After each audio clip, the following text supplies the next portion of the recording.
कक्षा 10 में हम केमिस्ट्री का चैप्टर स्टार्ट कर रहे हैं, कार्बनिक रसायन का परिचय, introduction to the organic chemistry. तो यह उसका जो है दूसरा पार्ट है। कल तक हमने कार्बन के बारे में जाना था, उसके क्या क्या प्रकार होते हैं, कैसे उनको बांटा गया था, यूरिया कैसी बनाई गई थी, प्रथम ऑर्गेनिक तत्व कैसे प्रयोगशाला में बनाया गया था, किसने बनाया था, पहले सिद्धांत क्या था, पहली धारणा क्या थी, हाइड्रोकार्बन क्या होता है। इन सब चीज़ों के बारे में हमने पहले वीडियो में जाना है। जिन्होंने अभी तक पहली वीडियो नहीं देखा है वो जाकर पहली वीडियो देख लें। यह कार्बनिक रसायन परिचय की दूसरी वीडियो है। इस वीडियो में हम जानेंगे इस कार्बन के बारे में क्या होता है। कल हमने जो बताया था कि एकल बंध, दो बंध, तीन बंध, 4 प्रकार से कार्बन जो है किसी दूसरे तत्व से जुड़ सकता है। तो इसमें हम जानेंगे कार्बन की संरचना के बारे में, उनके बंधों के बीच कितना कोण होता है। तो ये देखिए कार्बन परमाणु है, इसमें देखिए बंध ऐसे मान लीजिए लगे होते हैं। कोई भी मान लीजिए सिंगल बंध है, ये किसी दूसरे तत्व से यह जुड़ा हुआ है। तो लेकिन कार्बन की संरचना इस प्रकार से समतलीय नहीं होती है। समतलीय मतलब कि जैसे तल हो गया बोर्ड का, तो इस तल में सभी बंध उपस्थित नहीं होते हैं एक ही तल में।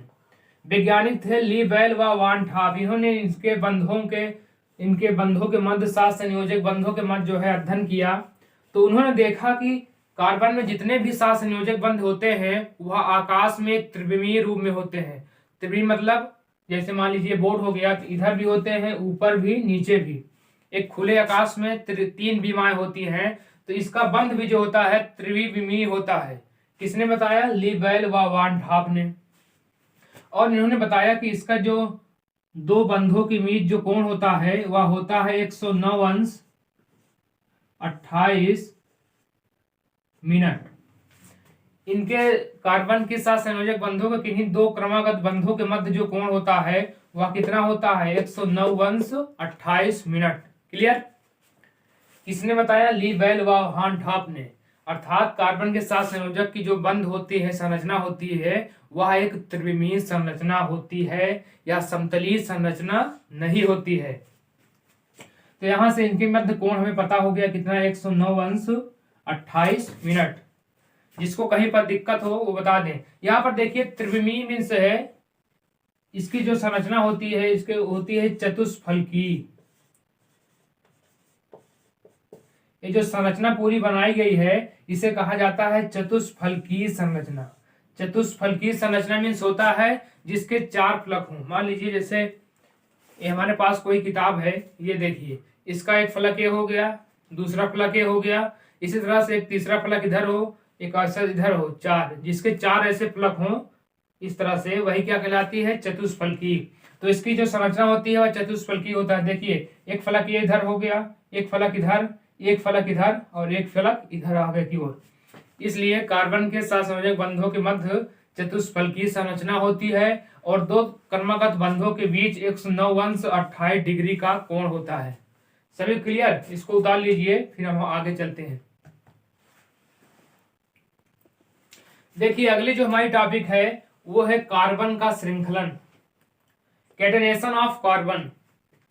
यह भी क्वेश्चन बनता है कि कार्बन की यौगिक इतनी अधिक मात्रा में क्यों पाए जाते हैं, इनका कारण क्या है कि कार्बनिक यौगिक इतने अत्यधिक मात्रा में पाए जाते हैं। यह भी बनता है कि कार्बन का श्रृंखलन क्या है, श्रृंखलन क्या होता है। तो देखिए किसी भी तत्व द्वारा किसी दूसरे परमाणुओं से प्रबल सहसंयोजी बंध बनाकर अत्यधिक मात्रा में यौगिकों का निर्माण करना ही क्या कहलाता है? आपका श्रृंखलन कहलाता है, जो कि कार्बन के परमाणु में पाया जाता है। इधर देखिए कार्बन का परमाणु, इस पहले वाली वीडियो हमने बताया कि यह दूसरे से डबल बॉन्ड, सिंगल बॉन्ड और जो है सिंगल बॉन्ड, ट्रिपल बॉन्ड आदि बंधों से 4 प्रकार से जुड़ सकता है। कल हमने आपको वीडियो में बताया था। तो इन्हीं गुण के कारण, क्योंकि यह सभी प्रकार के तत्वों से जो है एक सहसंयोजक बंध बना सकता है, एक बंध से, 2 बंध से और ट्रिपल बॉन्ड से, इसलिए जो है इनमें यौगिकों को सहसंयोजक बंध बनाने का गुण अधिक पाया जाता है इनके तत्व परमाणु में, जिसके कारण इनकी जो संख्या है इस जगत में बहुत अधिक मात्रा में है। ये जो है एक लंबी श्रृंखला बनाते चले जाते हैं। इधर देखिए ये अन्य परमाणुओं से एक लंबी श्रृंखला ऐसे बनाते हुए चले जाते हैं, जिसके कारण यह है इनकी यौगिकों की संख्या जो है बहुत अधिक होती है। तो क्लियर हो गया क्वेश्चन क्या है, कार्बन का श्रृंखलन या कार्बन की अत्यधिक मात्रा में पाए जाने वाले यौगिकों का कारण क्या है?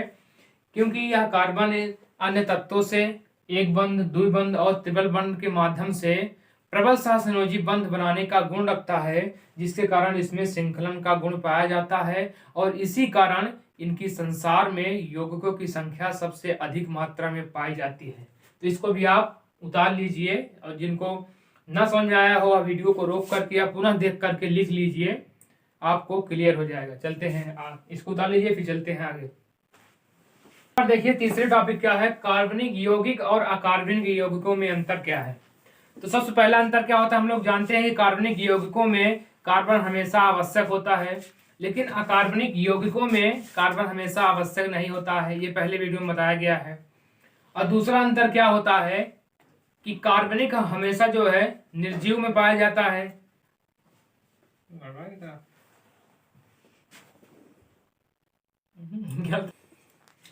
देखिए हमारी अगली टॉपिक क्या है, कार्बनिक यौगिक और अकार्बनिक यौगिकों में अंतर क्या है।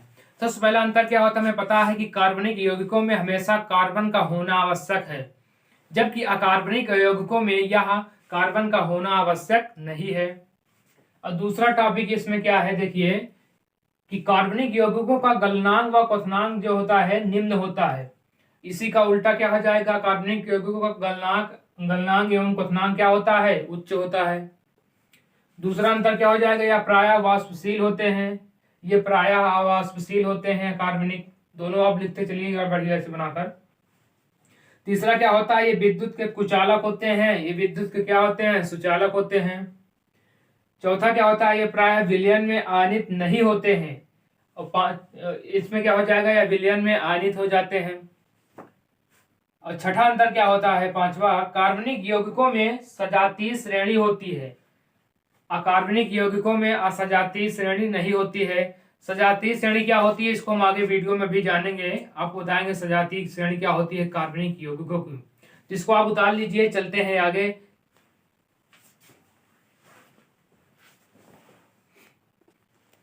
देखिए हमारे अगली टॉपिक क्या है, सजातीय श्रेणी, होमोलोगस सीरीज। ये क्या है, इसको ध्यान से पढ़िए और अपने कॉपी में लिखते चलिए। कार्बनिक यौगिकों की एक ऐसी श्रेणी जिसके प्रत्येक सदस्यों में एक समान क्रियात्मक समूह होता है तथा दो क्रमागत सदस्यों के मध्य CH2 का अंतर होता है, क्या कहलाती है, सजातीय श्रेणी कहलाती है। क्रियात्मक समूह क्या होता है, इसको आगे हम जानेंगे, पहले आप लिख लीजिए इसको, उसके बाद इसकी हम विशेषताएं बताते हैं। इसको लिख लिए, चलिए विशेषताएं आपको समझाते हैं क्या है इसकी।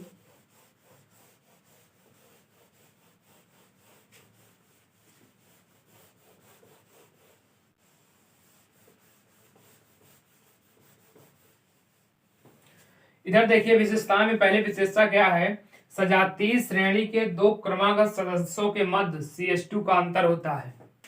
इधर देखिए जैसे मान लीजिए ये आपका कोई कार्बनिक यौगिक है CH4, दूसरा है C2H6, तीसरा है C3H8। यहां पर देखिए, ये देखिए यहाँ पर इनके मध्य जो है प्रत्येक में CH2 का अंतर है। ये देखिए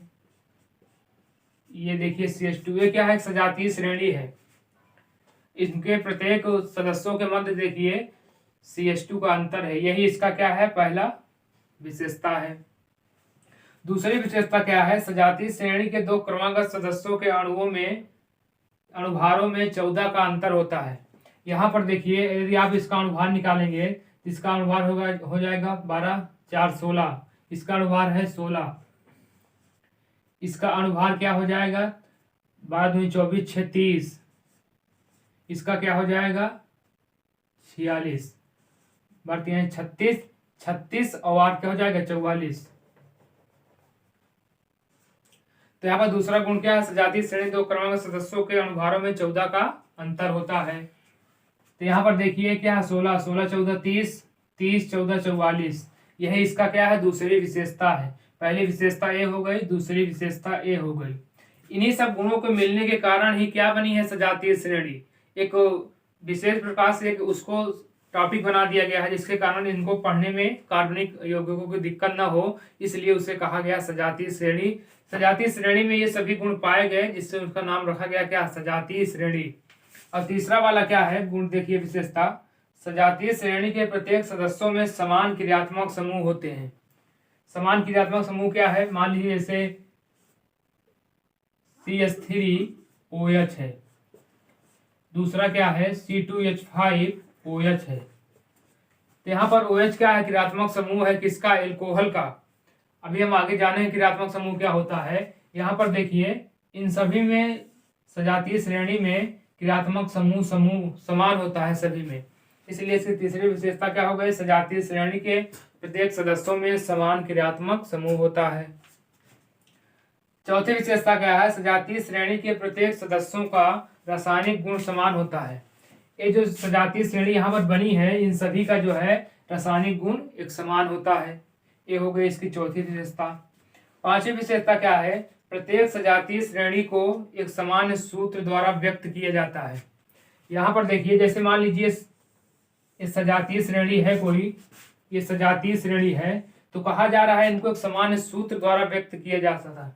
जहाँ पर इसमें देखिए ये मान लीजिए एल्केन श्रेणी है तो इनका सूत्र क्या होता है, CnH2n+2 होता है। ये क्या है, एल्केन श्रेणी है, CnH2n+2। ठीक, इधर क्या है, एल्कोहल श्रेणी है, इनका समान सूत्र क्या होता है, CnH2n+1OH होता है। तो इन्हें एक विशेष प्रकार से एक समान सूत्र द्वारा इनके प्रत्येक सदस्य को व्यक्त किया जा सकता है। जहां पर n क्या है, इनकी संख्या है कार्बनों की और हाइड्रोजनों की। इसको हम आगे जानेंगे विस्तार से, एल्केन श्रेणी, एल्काइन श्रेणी, एल्कीन श्रेणी और एल्कोहल क्रियात्मक समूह सभी को हम विस्तार से जानेंगे। इसको आप पहले लिख लीजिए क्या है इसकी विशेषता।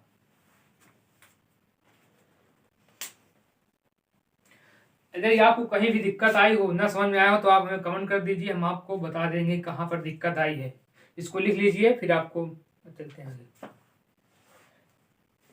हो गया यहाँ पर, ये देखिए आज हम वीडियो यहीं पर आज समाप्त कर रहे हैं। ये हो गया, आगे हम आपको सिखाएंगे IPSC कितने प्रकार की श्रेणियां हैं, एल्केन एल्काइन श्रेणी, क्रियात्मक समूह क्या होता है। कुल मिलाकर हम आपको IPSC समझाएंगे एकदम सरल भाषा में, आप एक ही बार में उसको समझ जाएंगे और हमेशा के लिए आपको याद रहेगा।